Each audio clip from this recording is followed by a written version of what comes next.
অর্ধ দিবস কর্মবিরতি আমরা পালন করছি। ভবিষ্যতে আমরা পূর্ণ কর্মদিবস পালন করব। আমাদের বিদ্যমান পেনশন স্কিমকে বাতিল করে নতুন যে পেনশন স্কিম অন্তর্ভুক্ত করা হয়েছে তাতে বিশ্ববিদ্যালয়ের শিক্ষকরা ব্যাপকভাবে আর্থিক এবং সামাজিকভাবে ক্ষতিগ্রস্ত হবে। আমরা এর প্রতিবাদে সারা বাংলাদেশের সকল বিশ্ববিদ্যালয়, সকল পাবলিক বিশ্ববিদ্যালয়, বাংলাদেশ বিশ্ববিদ্যালয় শিক্ষক সমিতি ফেডারেশনের আহ্বানে সারা বাংলাদেশের সকল পাবলিক বিশ্ববিদ্যালয়ের আজকে অর্ধ দিবস কর্মবিরতি। আপনারা জানেন যে বিশ্ববিদ্যালয়ের শিক্ষকদেরকে একটি পেনশন স্কিম, যেটা প্রত্যয় স্কিম নামে পরিচিত, সেই পেনশন স্কিমে আমাদেরকে অন্তর্ভুক্ত করা হয়েছে।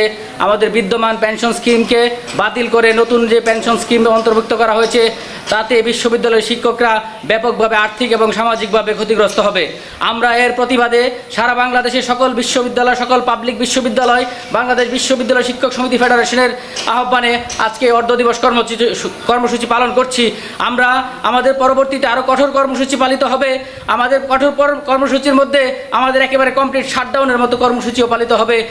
আপনারা জানেন যে যখন জাতির জনক বঙ্গবন্ধু শেখ মুজিবুর রহমানের স্বপ্নের সোনার বাংলা গড়ার জন্য প্রধানমন্ত্রী জননেত্রী শেখ হাসিনা এই বাংলাদেশকে এগিয়ে নিয়ে যাচ্ছে, তখন একটি কুচক্রী মহল এই বাংলাদেশকে পিছিয়ে নেওয়ার জন্য বিশ্ববিদ্যালয়ের শিক্ষকদেরকে অবনমন করার জন্য, তাদের মান সম্মানকে অবনমন করার জন্য একটি হীন চেষ্টায় লিপ্ত আছে।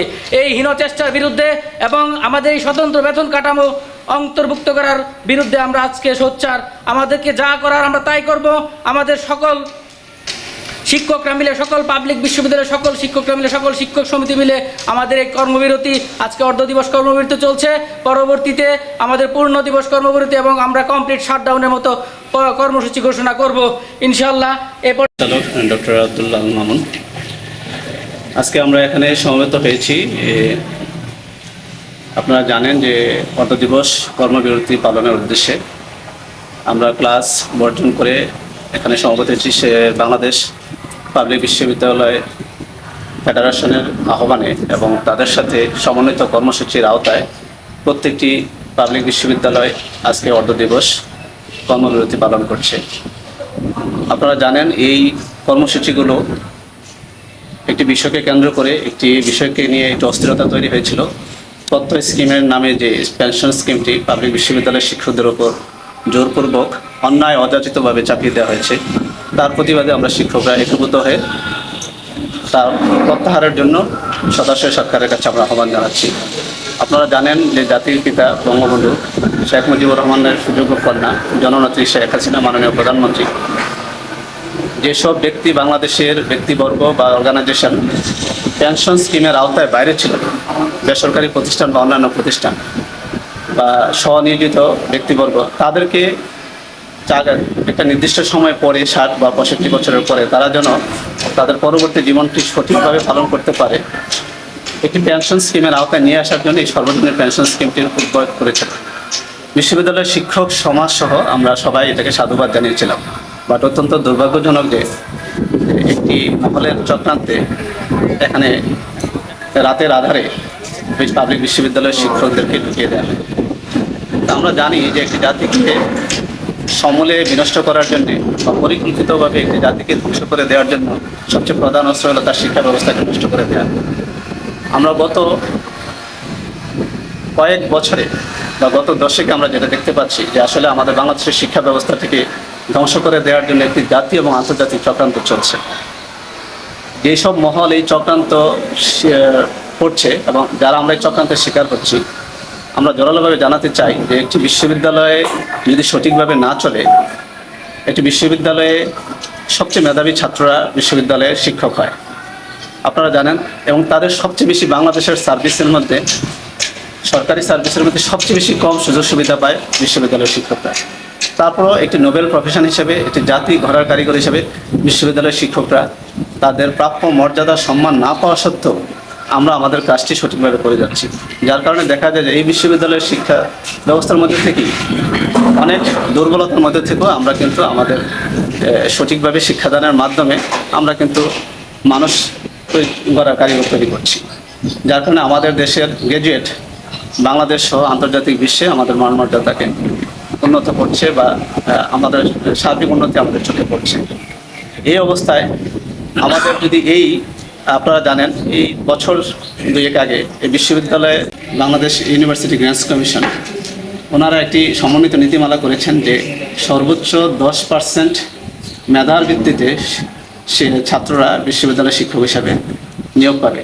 তো সেই জায়গায় আপনি দেখেন আমরা উপর থেকে চাপিয়ে দিচ্ছি যে 10% মেধার মধ্যে যারা থাকতে পারবে তারা বিশ্ববিদ্যালয়ের শিক্ষক হবে, আবার বিশ্ববিদ্যালয়ের শিক্ষকদেরকে আপনি কোনো সুযোগ সুবিধাই দিবেন না। তার মানে হলে মেধাবী ছাত্ররা আর এই পেশাতে এগিয়ে আসবে না।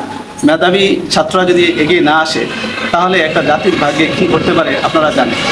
আমরা এখন কথায় কথায় বলি যে বাংলাদেশের কোনো বিশ্ববিদ্যালয় র্যাঙ্কিংয়ে নাই কেন, আন্তর্জাতিক পরিমণ্ডলে আমরা কেন র্যাঙ্কিংয়ে স্থান করে নিতে পারছি না। বাট আমরা আমাদের সীমিত স্বার্থের মধ্যে কিন্তু আমরা আমাদের বাংলাদেশ সবচেয়ে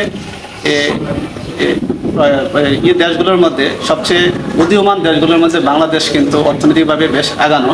বাট দুঃখের বিষয় হলো যে বাংলাদেশ সবচেয়ে বেশি, ইভেন দক্ষিণ এশিয়ার মধ্যে সবচেয়ে বেশি শিক্ষা খাতে ব্যয় কম করে।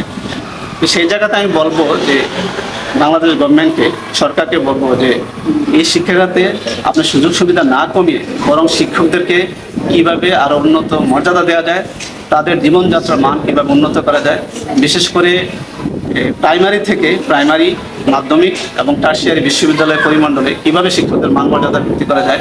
অন্য কোনো পেশার সাথে সমন্বয় করতে আমি বলবো না, বিশ্ববিদ্যালয়ের শিক্ষকদেরকে আলাদা একটি পে স্কেল প্রণয়নের মাধ্যমে Korea, Japan, even Pakistan, India, আমাদের পার্শ্ববর্তী দেশগুলোর সাথে সমন্বয় করে একটি ভালো পে স্কেল দিয়ে আমি জাতির জনকের কন্যার কাছে, মাননীয় প্রধানমন্ত্রীর কাছে আহ্বান জানাবো, শিক্ষকদের মর্যাদাটাকে আপনি অধিষ্ঠিত করুন। জাতি আপনাকে মনে রাখবে, শিক্ষকরা আপনাকে মনে রাখবে। আপনি হয়তো ভুলে যান নাই যে 2006 সালে যখন আর্মি ব্যাকড গভর্নমেন্ট এদেশে এসেছিল, এই যে স্বৈরাচারের বিরুদ্ধে, স্বৈর শাসকের বিরুদ্ধে কিন্তু বিশ্ববিদ্যালয়ের শিক্ষকরাই প্রথম আন্দোলনে নেমেছিল। আবারও যখন জাতির দুর্যোগ নেমে আসবে, দুর্যোগের ঘনঘটা আমাদের জাতীয় জীবনে, রাজনৈতিক জীবনে নেমে আসবে, বিশ্ববিদ্যালয়ের শিক্ষকরাই জাতির বিবেক হিসেবে পরিত্রাণের ভূমিকা পালন করবে।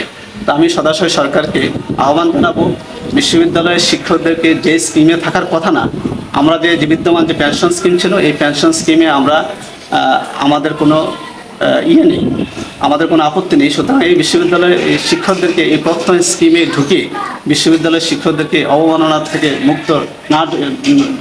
বিরত রেখে বিশ্ববিদ্যালয়ের শিক্ষকদেরকে অবমাননা না করে সর্বোচ্চ মর্যাদায় কীভাবে নেওয়া যায়, উচ্চশিক্ষা কমিশন এবং স্বতন্ত্র পে স্কেল শিক্ষকদের মাধ্যমে করা যায়। আর যদি তা না হয়ে থাকে, আমাদের দেয়ালে পিঠ থেকে গেছে, কে ষড়যন্ত্র করেছে, কে ষড়যন্ত্র করে নেই, আমরা ওদিকে যাব না। আমরা আমাদের যেটা করার সেটা হলো যে আমরা অর্ধদিবস কর্মবিরতি আমরা পালন করছি, ভবিষ্যতে আমরা পূর্ণ কর্মদিবস পালন করব যদি আমরা সরকারের তরফ থেকে কোনো নিশ্চয়তা না পাই, এবং আমরা ঈদের পরই আমরা পূর্ণ কর্মদিবস পালনের মাধ্যমে যতক্ষণ পর্যন্ত আমাদের দাবি আদায় না হবে, এই প্রত্যয় স্কিম শিক্ষকদের জন্য বাতিল না করা হবে। এখন সরকারি মহল থেকে বলা হচ্ছে যে সরকার